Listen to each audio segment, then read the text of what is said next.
guys, yun nga pala ang kanilang online auto auction na matapos sa September 27 alas 4 ng hapon. Bale meron silang 23 units. Ayan, bale makikita nyo guys dito sa website ang kanilang mga units. Ayan, bale meron ng nagbibid. Ayan, ito yung asking bid nila, ito yung current bid nila kung saan may nagbibid. Maganda guys dito is makikita nyo na yung details ng unit. Ayan, tapos yung mga bale makikita nyo guys dito yung information ng unit. Ayan, kompleto na guys dito. Ayan, kung yung odometer, kung ano yung mga sira nya, makikita nyo guys yung mga condition ng mga unit dito. Ayan, bali mas maganda guys kung mag-viewing kayo is sa on-site, wag lang dito sa website, kasi nga pag sa website is di nyo agad makikita yung mga kasingit-singitan ng mga gasgas kung gaano kalalim ba yan o gaano ka lalim ng UP.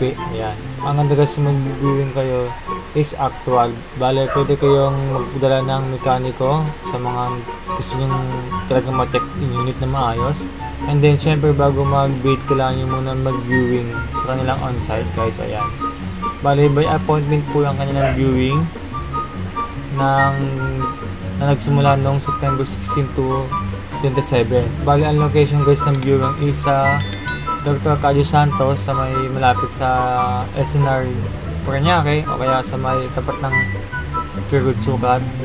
Yung siya naman guys is sa sa HMR Trading House Pioneer. Ayan, bali hindi lahat guys ng unit dito is nasa HMR Sukat, yung iba naman dito is nasa Pioneer HMR. Kailangan nyo guys tumawag muna sa kanilang contact details na makikita sa baba o kaya sa aking description.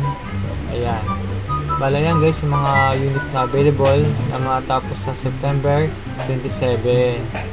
Ayan, ayan guys, so dito guys sa High ASO Pendia 370,000 ang nagbid. Then check natin yung detalye ng unit. Ayan, click na guys dito sa unit yung mga history nya, information. Ayan, ng 2,000 km ng lakbo. Ayan, may medyo scratches konti. Body with dents and scratches. So ganun pa din guys, ulitin ko, pwede kayong magdala ng mekaniko pa mag-viewing at i-sure kayo sa mag-video nyo is talagang legit na maganda at maganda talaga. So yun lang guys, bale good luck sa mga mag-viewing.